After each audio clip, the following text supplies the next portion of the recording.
Yeah. Hey. Welcome to the network, where I'm leveling out my net worth. Gonna be raising mountains till my neck hurt. Got the culture on my shoulders, why they thinking about their next first. I'm dropping the bag for my next hurt. Welcome to the network.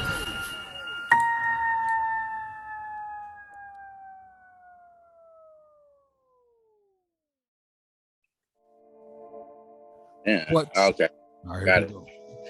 What's poppin', y'all? Welcome to another edition of Welcome to the Dope Bar. This is your boy Blaze, 109.1, the Signature Series Network in the building, and we got a very special guest. Go ahead and introduce yourself, homie.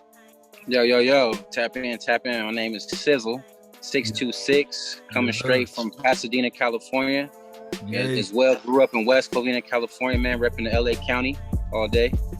That's what's up, man. Cali in the building. How you doing, homie?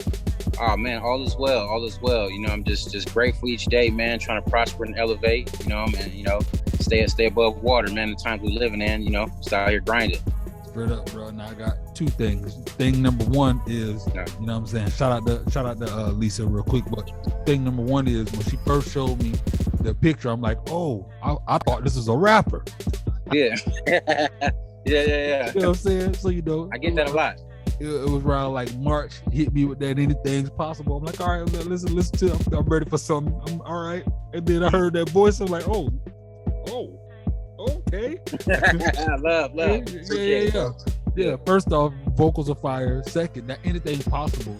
Got a homie through some things in the last few months. Just want to let you know. I know you ain't know that, but I appreciate that, man. Most definitely. Bro, that's what makes me feel. You know what I mean? Grateful for that. Most definitely. Love. For real, man. She sent me the joint, and then obviously I was automatically thrown off because I was expecting a rapper to hear the singer.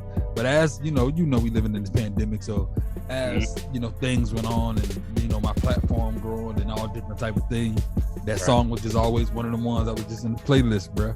Oh man, I appreciate that, man. I feel like it's worth what I'm doing now, and it makes sense. That's really my goal of doing music, man, is being able to inspire and vice versa. Somebody, might be going through something you never know, man. I know music travels long ways. Right. So where did the name Cizzle626 come from? Man, crazy is I didn't even make this name for myself. Just my family. I don't know what my younger brother, is real. He's another artist out here in Cali. He always used to just, would just joke and be like, Sid, Cizzle, Izzle. He would have like little nicknames for it. Yeah. And eventually it just kind of caught everybody's ear, you know what I mean? Like, and it started with the friends. Then it kind of was like, all right, well, let me go ahead and push his name, you know what I mean? And see what we can do with it, because it's different, you know what I'm saying? Yeah. But then I looked it up and there was a lot of Cizzles out there, with just different names. And so, being that I'm from the area code I'm at, the San Gabriel Valley in LA, I just was like, let me throw the 626 on it. And nothing popped up when I Googled that. So, perfect. And that's kind of how I got the name. I just ran with it. Perfect. Yeah. So you said, your brother. How many other family members do you have that are in the music? It's about my 1, 2. It's really two of us. My younger brother he's in the photography, a stylist in LA. So he does celebrity styling and whatnot. So he's not in the music scene, but he's in entertainment. My brother under me, the one, his name is Reels. He's a rapper as well out here. So it's really three of us, but we've been locked in. Like I had my first group, and I formed it with one of my brothers who was an actual singer as well. We had a group called Bryant, which means Believe It or Not. You know what I mean? And that's kind of how we started with the group thing, man. But you know how that goes, man. But dealing with this management and different things, but we did a lot together, man. That really was my first, touch in the music industry. And, we had management under us and, it was nice, man. We started about 15 years old when we had our first group. That's what's up. Same thing. I started at 16, you know what I'm saying? Okay. Yeah. So you already understand. Yeah. I like your music too, man. I checked you out, man. It's dope, bro. Most definitely. Man, yeah, you in good hands as far as management, you know what I'm saying? Because I'm talking about your manager toured with me in Europe, you feel me? Okay. You know what I'm saying? My very first out of the country tour, she is a part of it. So when things open back up and y'all traveling the world or whatever, you got some experience. All right, okay. So yeah, man. Yeah, it was crazy, man, how she came about, man. So I really do appreciate her, man. She don't be playing, we at all. She gets to it and she's like, you got this, that. I'm just like, all right, and it's cool because I'm the same way. When I'm on I'm usually on the other end. I'm never really getting managed, so it's kind of it took a while for me to really sit back and just let her do her thing, and everybody else on my team as well, man. They all are man, bro. This is a relief for me. This is kind of what I've been missing. You know, I didn't have that team. I was trying to do everything myself, and it wasn't working. I wasn't getting nowhere, you know. So having the CH3 team now, you know, the management team, man, it's going nice right now. We're on a good, you know. So that's big. I'm definitely grateful. Yeah. I love that. So when, so you say you was in your first group, so y'all were 15. So when did you go solo and then realize this is exactly the lane that you wanted to be in? Well, we did our thing, you know. We did our we opened up for a lot of, you know, Reby Jackson. We was doing stuff for Sugar Free, and we got to touch elbows with a lot of people, you know, even like the Platters, and we did a lot of stuff at the LA Convention Center. So we were doing a lot of stuff, you know, but I just, you know, we were young, so we didn't know nothing about contracts. You know, we were trying to get our ass capped together, you know, all that stuff. And it was just something happened, one thing led to another. My oldest brother, he had a kid, so that kind of is what put a halt to the group, because he had to be a father, you know, and we kind of went our separate ways. But I'm still to this day working with one of the artists who is my producer now, AVI the Most Ill. He's actually on that song, on that record, Anything Is Possible, the rapper. Yeah. Fire. Yeah. Oh yeah, so that's my guy that I grew up with. So I love it. You know, all these years later, we're still working together, man. Like we never left. So, you know, that's kind of how the group started, and we just kind of we went our separate ways, but we are still locked in. You know, we always a unit. We're all from this little city out here, so it's always all love. It's good to always have them day ones, man. Oh man, most definitely. Exactly. You know, you got somebody that you can trust when it comes to your sound. You feel me? Right. Somebody just trying to guess or feel it out. You know, somebody that can hold the sound. That's why I love working with him, dude. Like I was a producer last night, just long story short, and he couldn't, I'm so used to working with AVI, you know, because he knows my sound. He's like, yo, bro, that's too sharp, that's too flat, that's, you know, but the other guy was kind of just sitting back, letting me do everything. And I kind of was sitting there like, well, was that cool? Was that no good? Or should I double it? Should I, you know what I mean? So I got so comfortable working with AVI, man. It was just like, man, he knows my sound. That's what's up. Yeah. So what is, so far at this point, what is the biggest show you think you've done so far? Biggest show, I would say when we performed for Michael Jackson's sister, that was a real big thing for us, because we had Michael Jackson's nephew there.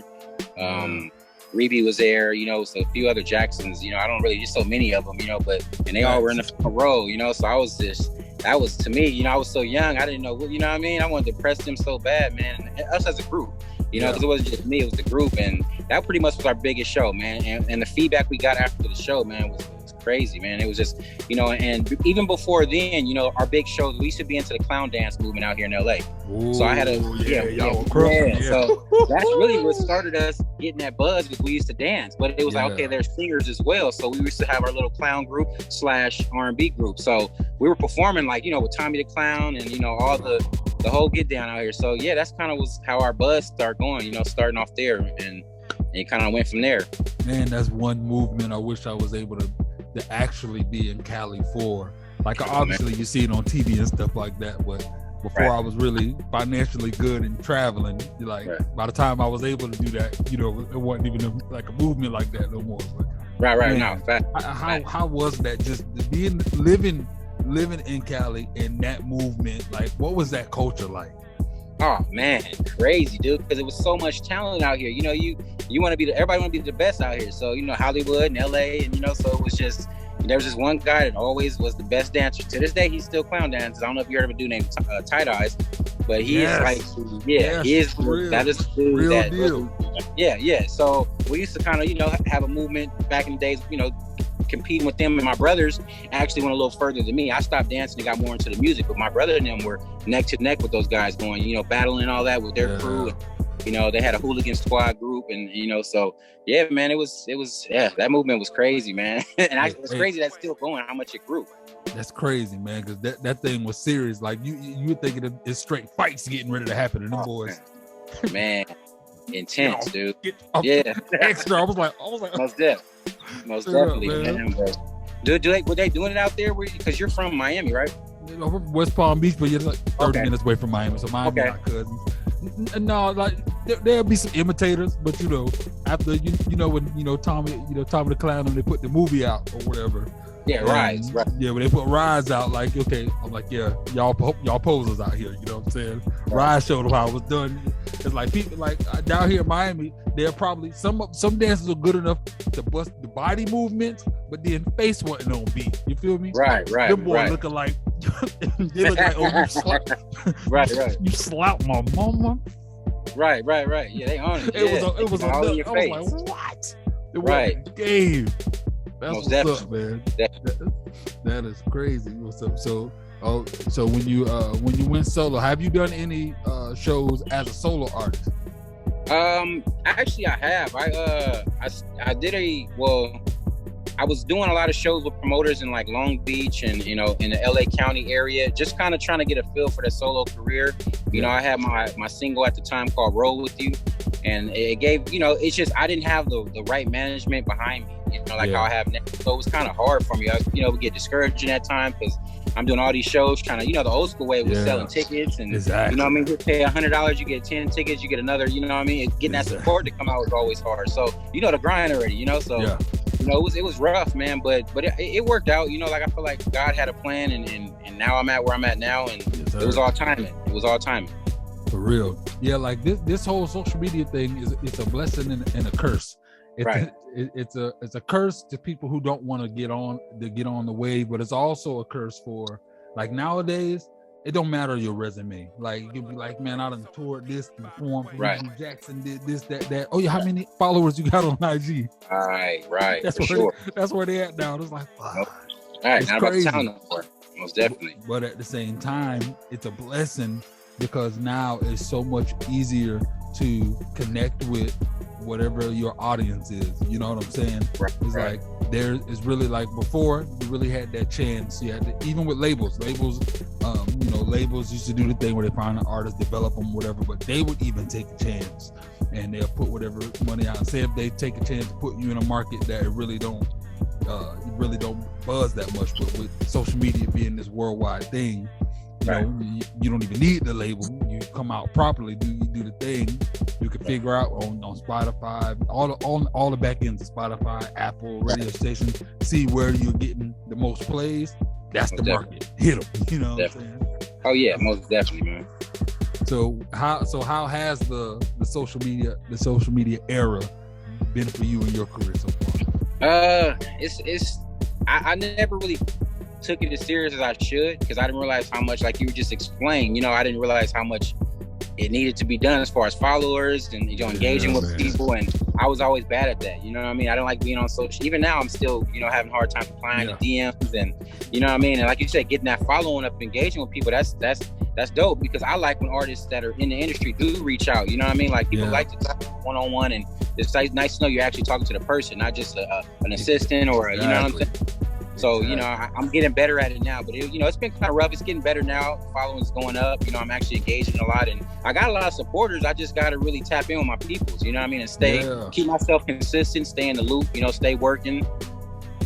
Got to. Yeah, definitely. Because with this day and age now, everybody, the consumer got ADD, you know what I'm saying? It's like social media through their timelines, everything is always something. So you just always got to, and now it's even with it being so saturated now, because now even the artists don't even got to be good no more. You know what I'm saying? They don't got to be good no more at all. It catch a crazy buzz. You feel me? But it's because they putting in that footwork, that dirty work, as far as the engage with everybody. Send some, they doing that, and that's just that's what it is. So, how does that make you feel to know that someone, because I'm pretty sure listening to your voice, I'm pretty sure there's vocal training involved. You put in the work on your voice to know that somebody can just go slap some Autotune on. Dude, I was just talking about that the other day. Like when I'm we started our first studio out here in the local area, and we're trying to get the setup. Thank you, appreciate it. And I'm talking to the guys, the engineers, and we're just trying to get everything together. And they're just like, well, man, you got to make sure you get that Autotune, man, because that's the thing. I'm not used to Autotune. We didn't use Autotune, you know what I mean? Mm-hmm. So even now, and I can actually sing. So when you put Autotune, sometimes it's too much. And that just happened last night. The guy that was doing some things, and I'm just like, yo, that's way too much Autotune. Like, My voice is cool. You know, it's blessed I have a voice already, but these auto-tunes, it's like, so it kind of gets times where I'm just like, dang, man, you know, like, is this what it comes to? Like, can I just go in here and turn this thing up and, you know, for people who really out here grinding. The purpose for it, because, you know, I'm also an engineer too. That's what I was told. You know, the purpose of the Autotune isn't supposed to be to do the, you know, the T-Pain thing or do that. It's really for, like, there's Autotune is used on Usher, Beyonce, everybody. They don't use it to where you can, you know what I mean? It's just basically just for vocal correction. For you know, because at the end of the day, you're gonna record the song, whatever. Now, when you sing live, you know, you're gonna have to deliver. You know what I'm saying? Right. But definitely, it's really what it's for, just to, you know, to do the, you know, vocal correction. So imagine if one day you just going over note after note, and it's just one of them days you just ain't hitting it. You feel me?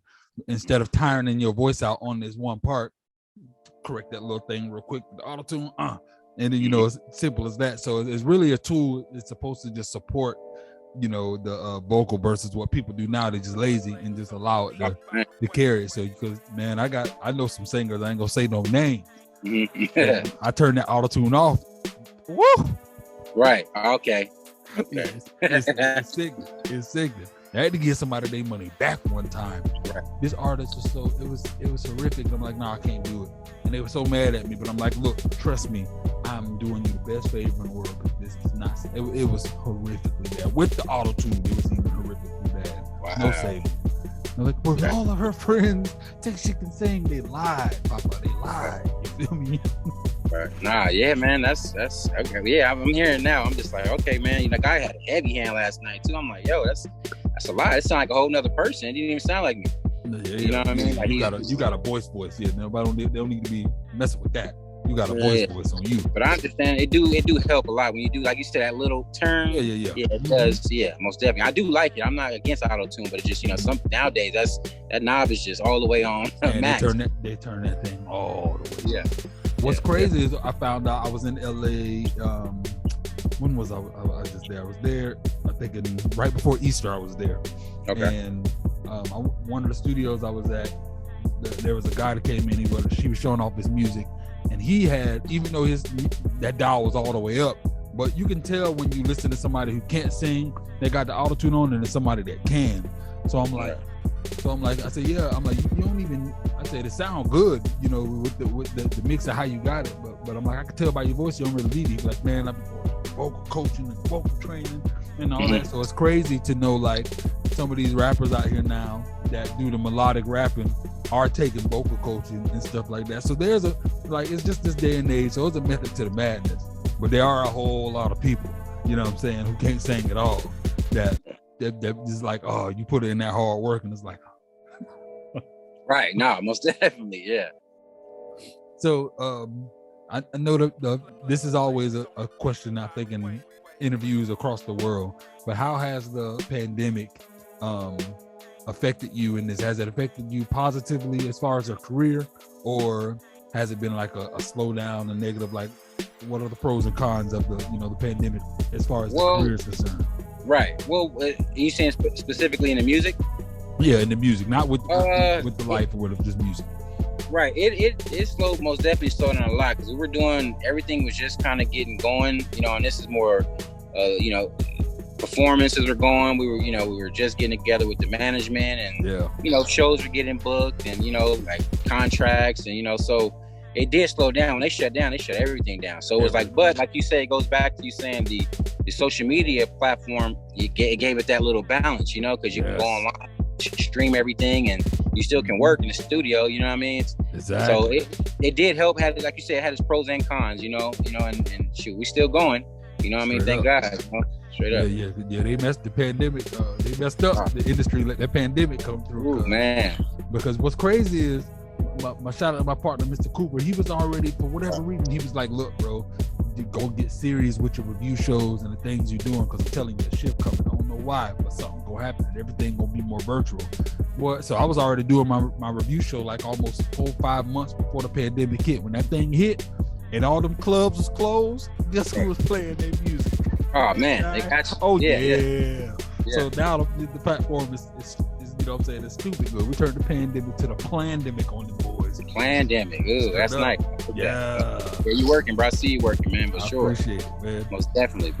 Definitely gotta. So now that things are opening up, are y'all already at that phase to where y'all, setting up shows again, or is it just more recording now? We are setting up. We are setting up shows. We're in the process of actually putting my listening party together. We had the listening party was in July that just passed. That was a success, very well. And then we have the album release party going on in December. But in between, we're gonna have shows, performing as well. And we're locking in for next year for my first tour as a solo artist. That's what I'm talking about. Oh yeah, so we're working, man. We got a lot of stuff in process. I want to, get back into the acting scene. I was in the acting field as well, so yeah, I was tapped in on both ends. Before the singing thing was going, I was into the acting. I started off doing extras, and I started getting my lines and getting my agent and whatnot. So I did my thing in the acting as well, which helped me networking as far as my music goes as well. The people I was meeting on set and the whole nine. That's what. So what it is the thing that's that you've been in that is on Netflix or the movies like what things have you been in? So I did a lot of more extra work. The speaking lines are more on independent films, but the ones that was like on Amazon Prime. We got the 10th Date. I did that with Megan Good, Kelly Rowland. I did my extra work with them. Nice.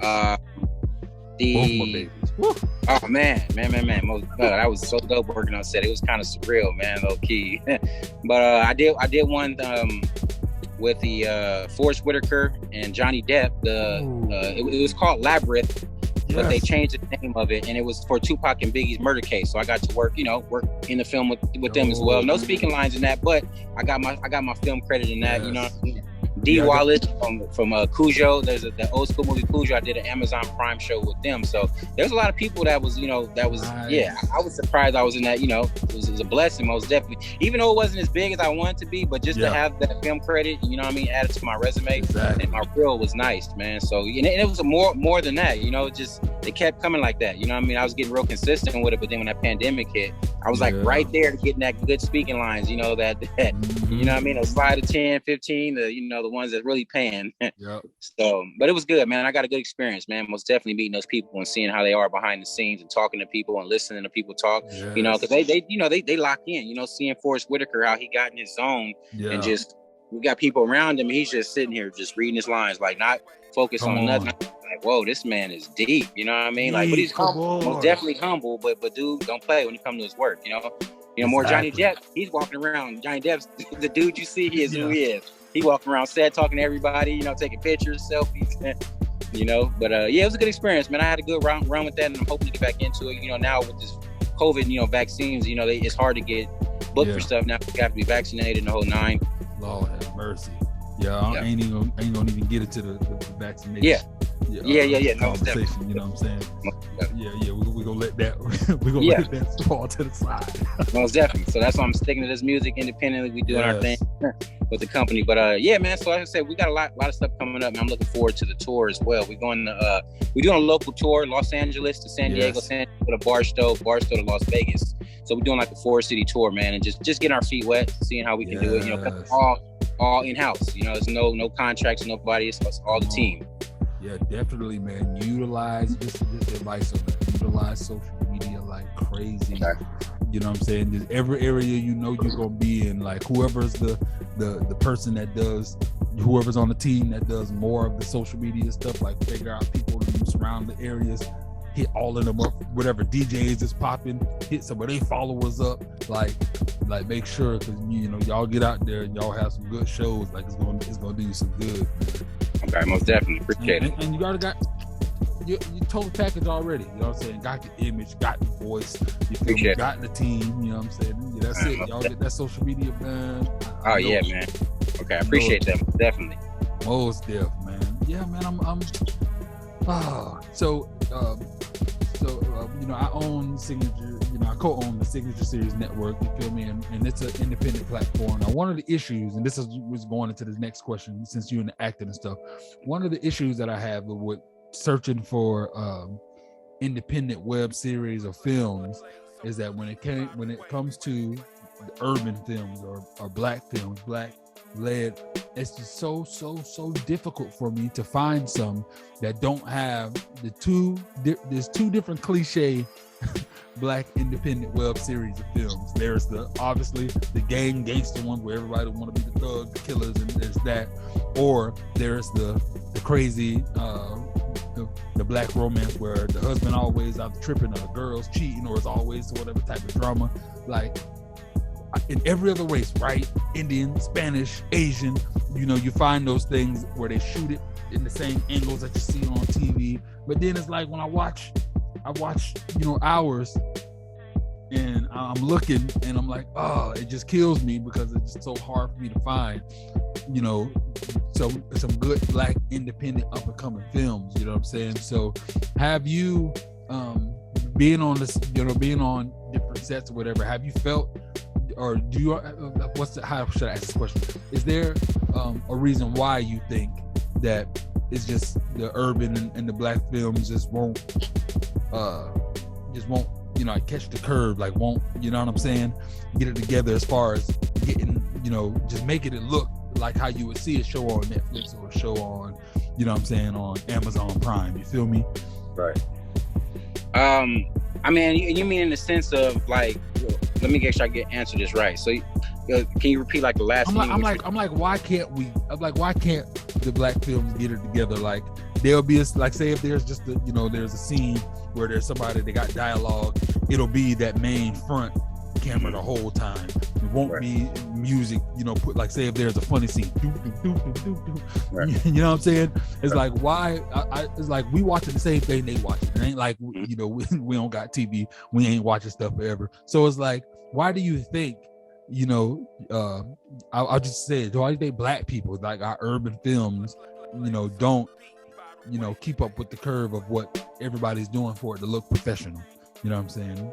That's a hard one because I asked, I want to know the same answer. I probably don't even have the answer to it, because I'm like, when I audition for stuff, I see even trying to get in, it's hard for us, man. You know what I mean? Yeah. Like get the main roles and, because they always want us to put that, that image of what society looks at as far as getting the gang member to do with the pants hanging off, his butt and when they want you to have the braids, the do-rags, like the image that I feel like the worldly type, the image they have about us is kind of will be messing us up, man. Because I'm like, I can play all kind of different roles. I don't like to go into those roles. I want to be, like what these A-listers is playing. I don't want to have to play no gang member or a dude with a gun. I think it's more society, man. Like, they put this image off, and I don't know, man. It does suck, man. Because I be, turning down stuff because I'm like, I'm not trying to play no. I feel you. You know what I mean? I'm cool. Like I want to play that role you guys are playing. It's the same way. I'm turning down stuff that's getting sent in. I'm like, I just don't. That's cool. I mean, it's all the. I just really wish it would be just more than just, you know what I mean. But I was curious. You feel me? Yeah. I understand. I want that answer too, man. I most definitely wish I had it. We searched. I'm still going through it, trying to figure it out myself. So, what are hobbies besides music? So I love going to the gym. I'm a big thing into the gym. I couldn't tell. Fitness. Yeah, I'm trying to, man. I try to stay in there and be, stay right, keep my tempo right, man. Because people don't take that part and think it's important as an artist, man. I gotta have my breathing, gotta be right. Like the whole night, my physique, I gotta have that image. You know what I mean? So I'm in the gym like 3-4 times a week. 3 hours, 4 hours a day. So that between that, I love going. Like I like hobbies like shooting range, paintball. Woo. What else I love? I love riding bike, like motorcycles. I got a Harley I ride, so that's what's up. I got a big hog too, a Road King. So things like that, man. Sometimes it's some normal stuff, man. I like going to parks, man. Stuff that people don't think is, I'm at the parks walking around doing nothing, just I'll hit a lap, just look at nature, enjoy life, just appreciate it. You know what I'm saying? So is it safe to say you a Sons of Anarchy dude? Oh man, I ride with nobody. I ride straight solo, man. I'm by myself. And then I don't go that far, man. I stay local. I don't go on them long rides, man. I just, only on the weekends. I don't even ride it during the week. I just hit the weekends. Yeah, that was what I think a month ago, I finally finished the Southern. I binged all of them. You know what I'm saying? Now I got to go watch the Bryants. You know what I'm saying? Oh, okay. Yeah. I mess around because, I'm in Georgia right now. I saw a motorcycle game And I'm like, I'm so glad I watched Sons of Anarchy first before I went and said anything. Because I used to, every time I see a motorcycle game, like, oh, so cool, so cool. Nah, I'm straight on that. I'm like, nah, I'm good. Right. Nah, yeah, most definitely, man. But yeah, man, that's the stuff. That's pretty much my hobbies, man. You know, I love doing stuff around the house, man. I love just doing, you know, I like to just stay active, man. You know what I mean? My grandpa always told me that, man. You just got to keep going, man, and, you know, stay positive, man. And, you know, rest her soul. You know, she always took, she was 90, 95, 96, man, when she passed, and she just kept going. You know? So that always gave me my motivation. My mom was a single mom, you know, raising 4 boys, you know, so they were the ones who kept me going, man. And, you know, straight up. Man, that's good to have that, man. My aunt just 3 months ago, 102. You know what I'm saying? 102. Man, they used to always make that joke that she gonna she gonna climb into the casket. I'm like, at 100, she's still at the church serving. They're like, no, Miss Ida, sit down. She's like, please. Right. Still going. You know what I'm saying? Still serving the food. Oh, most definitely. That's what kept her going. Yeah, she was on definitely. And it's good to have that type of it puts you in a position to be like, man, we ain't got no excuse not to get it done. Out here complaining, man. Oh man, I used to hate going around her complaining, man. She don't want to hear that. Like, why are you complaining? Like, exactly. Keep going. Like, I look at me, I'm still going at 92 or 93 now, or every year was something different. I'm just like, that's what keeps pushing me. You know what I'm saying? Like, that's my motivation, most definitely. It helped put things in perspective. Like, even if you think about kings and queens back, I'm talking about in biblical days, like the Nebuchadnezzar days. It's like people that are living in 3-bedroom apartments are living better than them. Right. You know what I'm saying? Right. You feel me? Like the AC, refrigerated food. You know what I'm saying? Like people just like really think we really blessed and really got it good. You know what I mean? Right. Most definitely. All right, with you being in Cali, here's another question: Clippers, Lakers, or Warriors? Where you at? Oh man, hell, Kings. I know all my people ain't gonna like this because all my family is Lakers fans, but I'm always the outsider when I'm a Clipper all day. You know, but like before, not just like when they start winning, I was back with Lamar Odom. Yeah, you know, the Cayman days. Like I liked them back then, man. But I got love for the Lakers. You know, like if it wasn't for the Clippers, you know, most definitely I'm riding with LA. You know, any LA team in general. But out here, you know, it's Laker Nation with everybody, man. Especially now this year, man. They got all these veterans. Yeah. Man. It's the men's league right now. Oh, man. 30, 35 and up, you know. I'm telling you. Yeah, they gonna struggle a little bit during that regular season, but them boys healthy in the playoffs, they're gonna be scary. Oh, it'd be scary, man. Just on paper, that thing sounds crazy. Right. AD, Melo, Dwight Howard.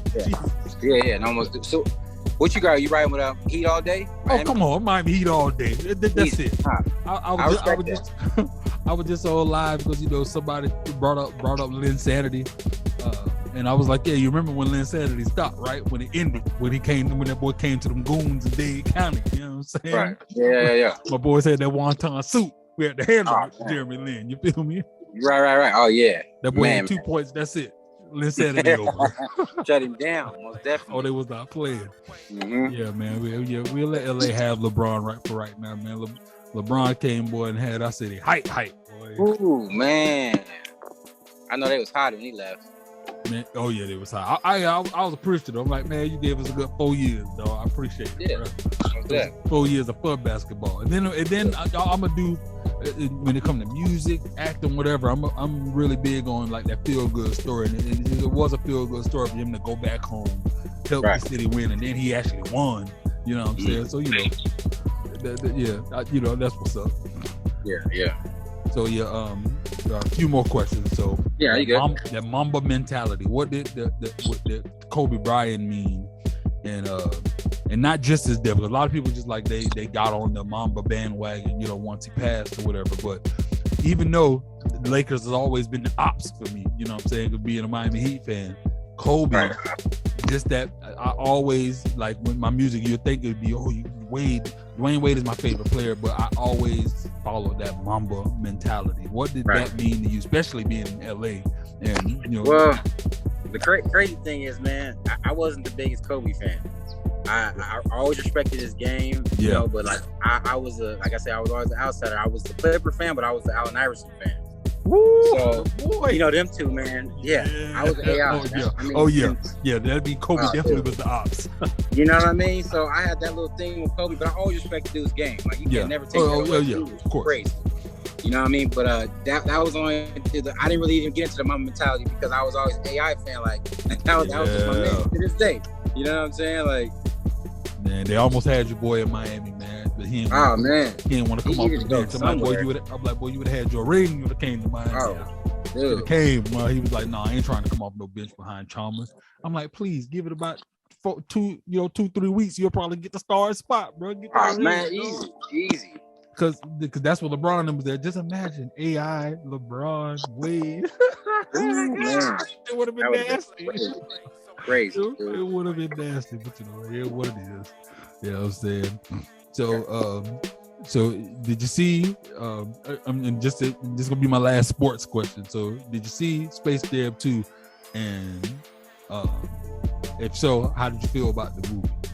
I haven't even checked it out, man. I'm so scared because I was so locked into the first one. It was just like when I was like, damn. But I hear about it. I seen the numbers it did. And, yeah. So this is what I'm gonna do. Fill me in. Yeah. I'm gonna help you out because this is what a lot of people set you up for failure. Because a lot of people will be like, because a lot of people expect the first, like, it need to be just like the first movie, and forget that. Go in there with the mentality that it is not the first movie. One, it's not like a let's do what Michael Jordan did sequel. No, it ain't that. It's not that.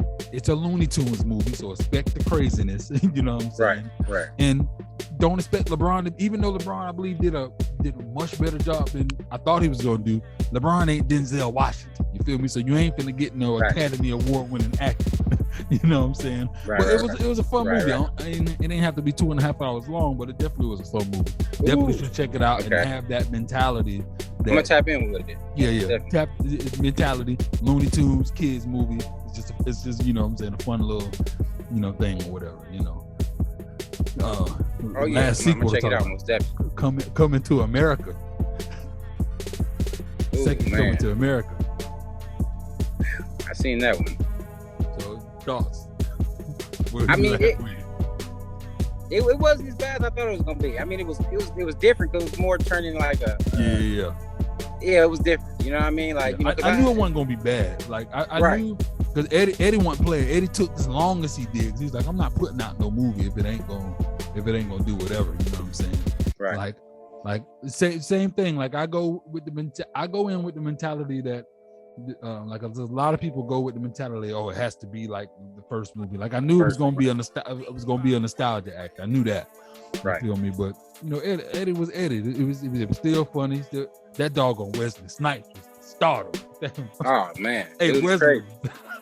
Hey, and it's good to see them playing all them characters. Like, so I liked it, man. I actually had a good. It was dope, man. To see the original cast still there, and Earl was it Earl Jones? Yeah. I'm so glad that he's still. They still had him in there. Probably, he's OG. You can see. I'm like, wow, that man. Yeah. But it's good to see the old cast, and they're still funny, man. Like you'll see them playing all them different characters, man. That always has been dope to me. I've always wanted to get versatile in my acting role. Like when I watch them, man, I'm just like, oh yeah, I gotta get that. I gotta get that down. So any artist, past, present, who would you want to work with? Man, it's the first thing that came to mind was my boy Stevie Wonder, man. Ooh, that answer. That's so crazy. I'll never hear that one before. Stevie Wonder. Yeah.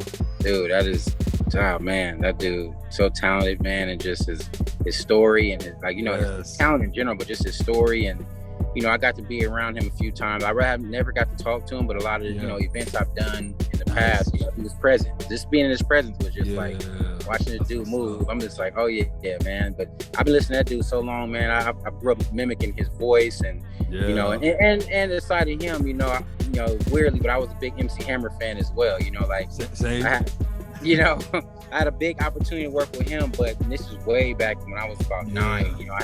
My mom took me to the Too Legit to Quit concert, and shout out to Maul Dukes, man. Maul Dukes had me out there, boy. She knew, man. She knew something. Like my son loves music. She knew something. I wasn't ready then. Like she tried to put me in.